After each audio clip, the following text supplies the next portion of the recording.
Hey, you buckle up, we're diving deep. Into the world of Netflix, not just the streaming giant. That's Now right. we're rewinding back to its early days, back when Blockbuster reigned supreme and DVDs were the hottest thing since sliced bread. Back when people still had bread boxes. Right. We're talking about Mark Randolph, Netflix's co-founder, and his book, That Will Never Work. Right. Plus, we've got some great insights from his Diary of a CEO interview. Get ready to have your entrepreneurial mind blown. Randolph's journey is anything but conventional. He challenges the whole hard work equals success myth, which we'll get into later. But first, let's talk about how a simple idea, considered ridiculous at the time, transformed an entire industry. The DVD by mail idea. I mean, come on, who would have thought that would work? Was Yeah. it even Randolph's initial vision? Surprisingly, no. Their first idea involved selling movie-related stuff online, kind of like a virtual Blockbuster. But they quickly pivoted when they realized that wasn't going to disrupt a multi-billion-dollar market. Dominated by a giant like Blockbuster. So they were already thinking big, aiming to shake things up from the get-go. But how did they go from selling movie merchandise to DVDs by mail? It was a classic case of testing, iterating, and not being afraid to scrap an ideal that wasn't working. Randolph is a firm believer in getting your ideas out of your head and into the real world as quickly and cheaply as possible. He talks about this in his book, right? That every idea is bad. Philosophy. Exactly.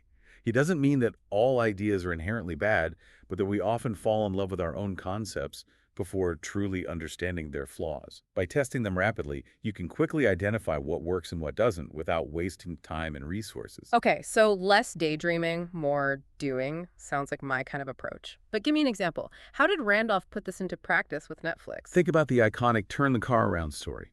They were wrestling with the logistics of mailing DVDs, worried about damage cost, all that. Instead of getting bogged down in research, that they decided to just try it. Wait, seriously? They just mailed a random DVD to see if it would survive the trip. Not just any DVD, a CD, which was about the same size and shape.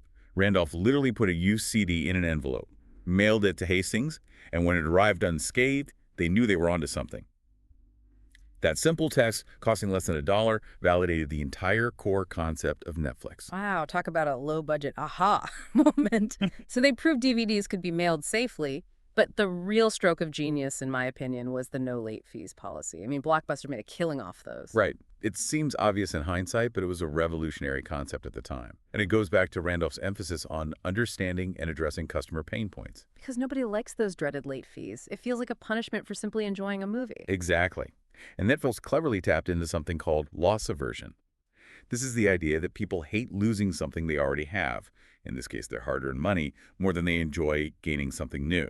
With no late fees, subscribers no longer felt penalized for keeping a DVD a little longer, completely changing the dynamics of renting movies.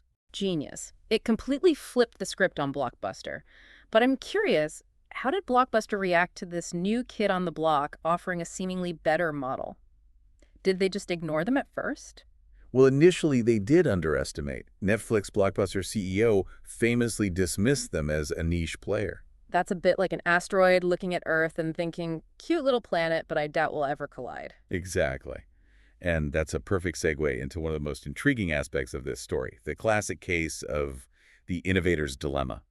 It's this idea that established companies, often blinded by their current success, struggle to adapt to new technologies or business models. They get stuck in their ways. Exactly. They become so invested in what's worked for them in the past that they fail to see the disruptive potential of something new. So they become dinosaurs, essentially. They can't evolve fast enough to survive the changing climate. Exactly. And Blockbuster, despite its size and dominance, fell right into that trap. Remember that anecdote about Netflix almost selling to Amazon for a cool $15 million? Wait, really? They could have cashed out that early in the game? I bet there were moments when they regretted not taking that deal. It was a tempting offer, especially considering they were still a relatively small company facing the uncertainty of the dot-com bubble. But they believed in their vision even when others doubted them. However, the dot-com crash hit them hard. It was like the entire tech industry collectively held its breath and then went, oops, maybe not. It was a wild ride. One minute they were riding high, the next they were $50 million in debt and staring at the very real possibility of bankruptcy. It's a stark reminder that even the most promising startups are vulnerable and timing can play a huge role in success. Talk about a roller coaster. So how did they navigate that crisis? It sounds like a make or break moment. It was. And it's here that Randolph's personal story intersects with Netflix's journey in a poignant way. Right around the time the dot-com bubble burst, his father was diagnosed with a brain tumor. Oh, wow, that's awful. And his dad was the epitome of a play it safe kind of guy, right? The total opposite of an entrepreneur. Yes. Risk-averse, a believer in slow and steady growth. Yet there's this touching story about Randolph's father attending one of his presentations just before the crash, finally grasping the magnitude of what his son was building. It's almost like he finally understood and connected with Randolph's entrepreneurial spirit. Oh, that gives me chills. What a bittersweet moment. It is, and tragically, just a week after that presentation, his father passed away. Can you imagine the emotional weight Randolph carried during that time? The company on the verge of collapse, the loss of his father? I can't even imagine. It speaks volumes about his resilience and determination. It makes you wonder, did his father's passing and his values influence how Randolph navigated those challenging times? Absolutely. Randolph often talks about his father's rules of success. Simple yet powerful principles like do 10% more than ask and stick to constructive criticism. These rules, emphasizing integrity and hard work, became guiding principles for Randolph both personally and professionally. Which kind of goes against his whole argument that hard work leading to success is a myth. Didn't he get some flack for that statement? He did.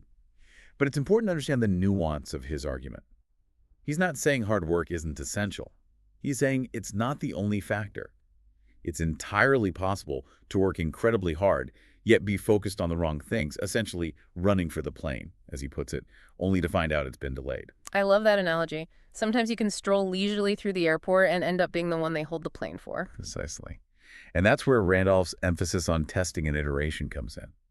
It's about constantly validating your direction, making sure you're not sprinting towards something that doesn't ultimately matter. It's about working smarter, not just harder, and making sure you're on the right flight, metaphorically speaking. But how do we actually do that? How do we apply that to our own lives?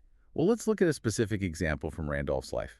He tells this great story about meeting a college student who wanted to build a peer-to-peer clothing rental platform. Oh, yeah. The borrow my clothes story. That one always makes me laugh because it's such a simple yet brilliant example of validating an idea. Exactly. Instead of encouraging her to drop out of college and pour her savings into building an app, he gave her the simplest, most cost-effective advice. Write, "Borrow my clothes" on a sign and see if anyone's interested. Talk about a low-risk, high-reward test. It perfectly illustrates that you don't always need fancy tech or a huge budget to validate an idea. Exactly. And this approach to testing and iteration wasn't just limited to product development at Netflix. It extended to their company culture as well. They were famous for their freedom and responsibility principle. Which sounds amazing, especially for anyone who's ever felt micromanaged, but how did they actually make it work in practice? It's one thing to say, we trust you to do great work, but it's another to actually create an environment where that's possible. It starts with hiring the right people. Randolph firmly believed in prioritizing judgment over rulebooks. Instead of creating endless policies and procedures, they focused on finding individuals they could trust to make sound decisions independently. So instead of looking over their shoulders all the time, they just let their employees kind of run with it. Exactly. It's about creating a culture of autonomy and accountability. And that requires a high level of trust from leadership, which can be challenging to maintain, especially as a company grows. But they were really onto something. Think about it. No expense reports, no vacation tracking. Sign me up, right? That sounds amazing. But it also requires a certain level of, self-discipline from the employees to actually make that work. Absolutely. Yeah. It's a two-way street. And it's not for everyone. That's why hiring for judgment was so crucial. They looked for people who thrived in environments with less oversight, who were naturally motivated, and could be trusted to make responsible decisions. Makes sense. So they were deliberate about finding people who would not only survive, but thrive in that kind of environment. Yes. And that leads us to another fascinating aspect of Randolph's leadership journey, his decision to step down as CEO. Really? He gave up the CEO position. That's kind of unusual, isn't it? You'd think he'd want to stay in charge of the company he built. You'd think so. But Randolph is all about putting ego aside for the greater good. He recognized that Hastings had the operational expertise and experience to scale Netflix to the next level, even if it meant stepping back from the spotlight. Wow. Stepping down for the sake of the company's growth. That takes guts. That's a real leader right there. Absolutely. And it speaks to Randolph's belief in playing the long game, even if it means making short-term sacrifices. And this brings us to another important aspect of his philosophy, the importance of work-life balance. Right. The Tuesday night ritual. He always made time for his wife, even when things were crazy at work. Exactly. It's such a powerful example of setting boundaries and prioritizing what truly matters. It's easy to get caught up in the hustle and grind of building a business, but neglecting your personal life can have serious consequences. Yeah, you can't pour from an empty cup, right? Mhm. Got to take care of yourself, too. Exactly. And Randolph's story is a good reminder that success shouldn't come at the cost of our well-being or our relationships. He seems to have found a good balance, though. Building a billion-dollar company, but still making time for his family and even pursuing his own passions. That's truly inspiring. It really is. And it's something we can all learn from. It's about making conscious choices about what truly matters and building a life that's fulfilling on multiple levels, not just professionally. So it's about more than just chasing those entrepreneurial dreams. It's about building a life you love. Precisely. It's about finding that sweet spot between ambition and well-being, between pushing yourself and knowing when to take a step back and recharge. This deep dive has been amazing. I mean, we've covered so much ground from the birth of Netflix to some seriously profound life lessons. It's incredible how Randolph's journey intertwines with the evolution of an entire industry while offering such timeless wisdom about entrepreneurship, leadership, and creating life you're truly passionate about.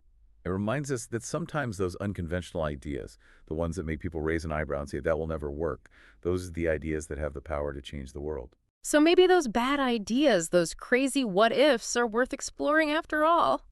Who knows what we might discover? You never know. You might just stumble upon the next big thing, or simply find a way to make your Tuesdays a little brighter.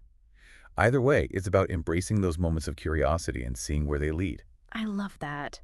That's a wrap on our deep dive into the world of Mark Randolph and Netflix. Until next time, keep exploring, keep questioning, and never be afraid to challenge those that will never work moments because you never know where they might lead you.